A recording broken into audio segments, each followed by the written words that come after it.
Pada kesempatan kali ini, saya akan mencoba untuk sharing atau membagikan beberapa tips untuk mendapatkan royalti sebesar ratusan juta rupiah per tahun dari hasil menulis buku. Memang, agar dapat berhasil, tentu saja dibutuhkan ketekunan, kerja keras, dan juga konsistensi selama bertahun-tahun untuk menghasilkan karya-karya yang berkualitas tinggi dan memberikan manfaat yang luas bagi banyak pembaca. Keberhasilan memang tidak datang begitu saja, melainkan harus terus dipupuk melalui kerja keras dan terobosan-terobosan yang inovatif. Berikut adalah beberapa tips untuk sukses mendapatkan royalti sebesar ratusan juta rupiah per tahun dari menulis buku. Yang pertama, cobalah untuk tetap fokus dan konsisten dalam menghasilkan karya-karya yang bermutu yang diminati oleh banyak pembaca. Yang kedua, teruslah untuk tetap produktif, kreatif, dan inovatif. Yang ketiga, lakukanlah diversifikasi. Pernahkah kalian melihat seorang penjual mie ayam gerobak dorongan? Di samping menjual mie ayam, pedagang tersebut juga menyediakan soto ayam dan soto mie. Ini merupakan strategi diversifikasi yang saya maksud. Pedagang tersebut dalam gerobaknya yang sama menyediakan 3 menu makanan sekaligus yang berbeda, sehingga dapat menjangkau lebih banyak pembeli. Demikian juga halnya dalam menulis buku. Usahakanlah agar satu tulisan atau satu naskah dapat didiversifikasi menjadi beberapa bentuk yang berbeda, di mana masing-masing bentuk yang berbeda ini pastilah memiliki pangsa pasar sendiri-sendiri. Diversifikasi dapat dilakukan dengan menghasilkan satu karya tulisan yang sama namun dalam berbagai bentuk. Untuk buku perguruan tinggi misalnya, diversifikasi dapat dilakukan dengan menerbitkan satu naskah yang sama namun dalam beberapa bentuk. Seperti ada yang berbentuk buku teks, ada yang juga berbentuk buku soal tanya jawab, atau ada yang berbentuk kamus atau istilah-istilah, atau bahkan juga bisa berbentuk semacam ringkasan atau intisari, konsep dasar naskah yang sedang kita tulis. Semuanya ini merupakan satu naskah atau satu tulisan, namun dimodifikasi dalam berbagai bentuk dan berbagai judul. Diversifikasi ini dibuat tentu saja untuk menyasar lebih banyak pembaca sesuai dengan kebutuhannya masing-masing. Dan perlu diingat bahwa masing-masing format ini pastilah memiliki pembacanya sendiri-sendiri, atau dengan kata lain memiliki pangsa pasar yang berbeda-beda. Tips berikutnya yang keempat adalah buatlah naskah yang lengkap sesuai dengan silabus yang ada dalam judul mata kuliah yang naskahnya sedang kita buat. Semakin lengkap isi atau materi sebuah buku yang tentu saja mengikuti atau sesuai dengan silabus-silabus yang berlaku di semua kampus atau di semua perguruan tinggi untuk fakultas atau program studi tertentu yang dimana bukunya sedang kita buat, maka tentu saja akan semakin besar peluang bagi buku tersebut untuk dapat digunakan sebagai buku wajib. Dalam hal ini tentu saja akan membuat penjualan buku yang kita tulis akan melonjak drastis dan memungkinkan bagi buku tersebut untuk dapat dicetak ulang secara berkali-kali atau sesering mungkin. Bahkan tidak heran, banyak juga buku-buku perguruan tinggi yang terkategori sebagai nasional bestseller. Tips yang kelima adalah hindari untuk menerbitkan buku di penerbit kampus. Banyak kampus-kampus yang mendirikan unit penerbitan buku.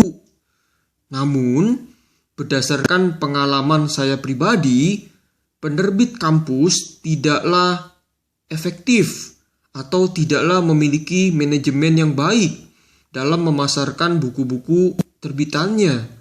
Sehingga buku-buku yang diterbitkan oleh penerbit kampus tersebut pada umumnya beberapa bulan saja akan hilang dari pasaran atau tidak terjual di Gramedia. Dan tentu saja hal ini akan merugikan si penulis, ya, di samping juga merugikan si penerbitnya sendiri.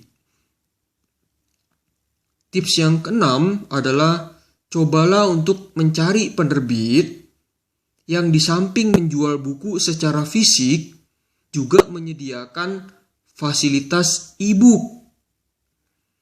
Cara ini tentu saja dapat menjaring lebih banyak pembaca.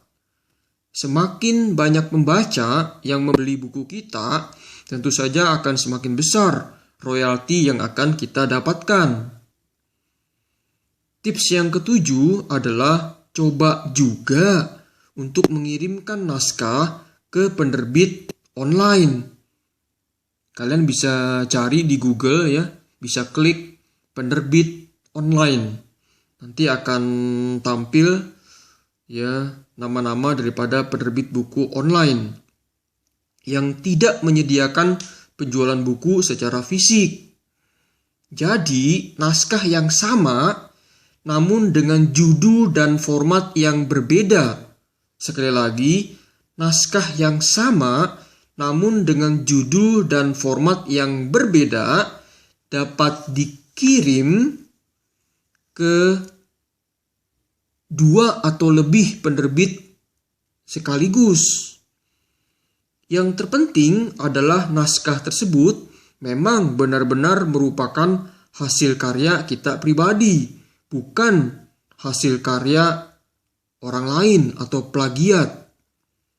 Jadi, dalam hal ini sah-sah saja jika kita mengirim naskah yang sama ke beberapa penerbit yang berbeda. Namun, sekali lagi perlu dicatat dengan judul dan format naskah yang telah dimodifikasi. Jadi jangan salah ya. Jadi kita boleh-boleh saja, sah-sah saja mengirim ke beberapa penerbit sepanjang itu merupakan hasil karya pribadi kita. Namun, supaya juga tidak merugikan penerbit, tentu saja naskah-naskah yang kita kirim, meskipun naskahnya sama, namun judulnya dan formatnya, ya, format naskahnya telah kita modifikasi. Entah dalam format seperti buku teks, atau format soal jawab, atau format kamus, istilah-istilah, ringkasan, intisari konsep, dan seterusnya. Tips yang ke-8 adalah sebelum kita mengirimkan naskah kita ke penerbit, cobalah cek mengenai seberapa banyak buku-buku yang telah diterbitkan oleh penerbit tersebut. Dan apakah penerbit tersebut memiliki toko buku online secara mandiri. selain juga memasarkan buku-bukunya secara nasional di seluruh toko buku Gramedia. Jadi berdasarkan pengalaman saya, kita coba cek masuk ke webnya. Dari tampilan webnya saja kita sudah pasti kita akan mendapatkan suatu feeling tertentu yang menyatakan apakah penerbit ini bonafit atau tidak. Dalam arti kira-kira manajemen pemasarannya, pendistribusian bukunya baik atau tidak. Jadi sekali lagi dari web penerbit kita dapat melihat atau mempelajari mengenai manajemennya, apakah baik atau tidak dalam memasarkan buku-bukunya. Karena seringkali buku yang diterbitkan oleh penerbit kecil itu paling hanya 1 kali dicetak, setelah itu hilang dari pasarannya. Bukan karena bukunya tidak laku, namun karena memang penerbitnya tidak konsen atau tidak memiliki strategi pemasaran yang baik. Tips yang ke-9, cobalah untuk menulis buku dengan berbagai kategori. Misalnya, jika Anda memiliki background latar belakang pendidikan akuntansi, cobalah lebih kreatif dan berinovasi untuk juga menulis buku-buku ekonomi dan bisnis. Banyak sekali buku-buku tentang ekonomi dan bisnis yang dapat kalian tulis.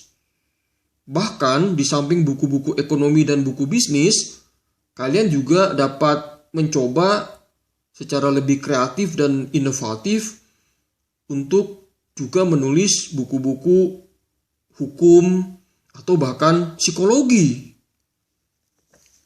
Dalam hal ini memang dibutuhkan usaha yang ekstra untuk dapat menulis buku di luar bidang yang kita kuasai. Namun, cobalah untuk menulisnya dengan menggunakan pendekatan rasional. Artinya meskipun tidak kita kuasai, cobalah kita belajar untuk menulisnya atau memahami isi materi naskah yang sedang kita tulis, ya, kita pahami secara rasional. Dan juga tentu saja kita butuh untuk menggali lebih banyak sumber rujukan agar kita bisa lebih terbuka wawasan kita sehingga kita lebih mumpuni dalam menulis naskah-naskah tersebut. Tips yang ke-10, ini sebenarnya tips yang sederhana namun juga sangat penting.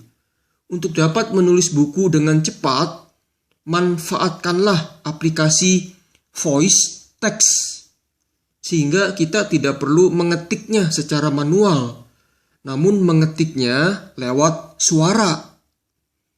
Ini tentu saja akan dapat menghemat banyak waktu untuk mewujudkan hasil karya kita secara lebih cepat dan efektif. Demikianlah penjelasan dari saya. Selamat berkreasi dan terus berkarya. Salam sukses.